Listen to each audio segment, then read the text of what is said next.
2023 चलचित्र पुरस्कार राज्य चलचित्र पुरस्कार जो होता से जो मुख्य अभिनेता बेस्ट एक्टर पाई जो अवार्ड दिया से प्रथमे चौधरी जयप्रकाश दास का नाम थिला फाल्गुन चैत्र पाई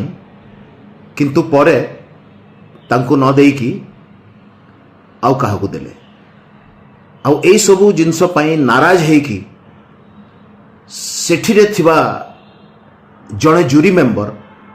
2024 रे आउ जॉइन कलेनी 2023 रो हला परे से 2024 रे रिजाइन कर देले आ एथि पई बहुत जुक्ति तर्क भी हेइथिला तो आपण माने खोजंतु किए से जूरी मेंबर आ ए कथाटा तो आपण निश्चित भाव रे हमर जो जूरी मुखिया थिले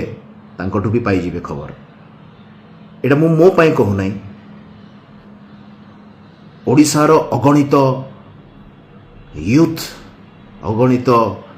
टैलेंट जो माने डिजर्विंग जो मान को सतरे काम जना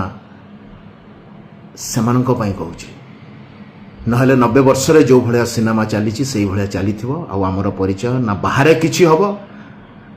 ना भुवनेश्वर कटक रु बाहर आग को नमस्कार प्लीज मीडिया भाई माने एक कथाटा को आग को नियंतु थैंक यू।